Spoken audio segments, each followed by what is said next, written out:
I don't know if you guys have been paying attention to LaRussell, but he's been on a lot of different podcasts, of course, announcing that he's basically signed to Rock Nation. And then, of course, he always has great takes on music and, you know, how to be independent and things of that nature. But this one specifically was talking about Wayne. And he explained on how, you know, Wayne's punchlines basically focused on guns, lean, gangster life, and, you know, basically shaped the community negatively. And of course, if you've listened to Wayne for a long period of time, you kind of know. Nobody really just ever just kind of like brought it up or anything like that. Yeah. But you know. That's his lane, man. Yeah. But we do have audio and visual on that. Yeah, I gotta respect he had a conviction. I had a moment in my journey where I had grew a disdain for Wayne just because I started listening to everything. Like, I started maturing as a human, and I'm like, damn, this nigga wasn't talking about nothing for a long time. And I get you. I told him about that. And, you know, like as someone who like grew up in these communities, right, and grew up with homies who I seen want to be bloods because they following Wayne and want to be gangster and want to shoot all the gun bar and shit. Right. Like, I've seen the negative that he contributed to the community, and I had to look like, man, what are the songs where he really talked about something and gave? And out of 1,000-song catalog, you know, it's minute on this end. It's like Georgia Bush. And that do bother me. Man, Tie My Hands. That's what I was greatest gonna say. Tie record, My Hands right? is the only one I and can think of. And that's the thing. It's like, if I hug you once, but I slap the shit out you 1,000 times, you know, your affinity for me is you're probably going to remember me for this. And a lot of people don't, you know, as I mature, a lot of my old favorite artists, I'm now like, damn. Yeah. Like, I love you because I learned how to rap to you, but when you look at the contribution, it's like, man. I was just gonna say, with saying that, you have to hold everybody to a standard, though, in rap if you're gonna say that. You know what I'm saying? Because we can sit here and say the same thing about Future. We can sit here and say the same thing about Lil Uzi. We can go back and say the same thing about a bunch of different artists.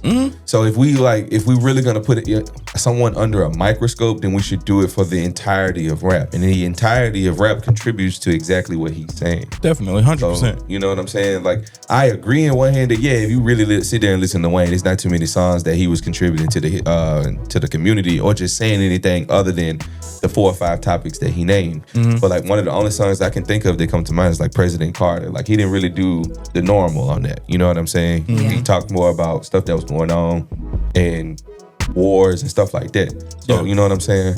So, okay, with that, fast forward a little bit, then he's not unaware of what goes on in the world, which he did say he doesn't really know about what's going on in the world. I'm in my own bubble. That's basically what he said. When they asked him about like Black Lives Matter and things like that. And obviously, you know, Wayne tries to, at least he tries to keep his mystique or whatever. But to a certain degree, he chatty. And he talks about things that going on or whatever. But I watched Tales from the Hood yesterday, and that movie came out, I think, like 94, 96 or something like that. A lot of gangster rap.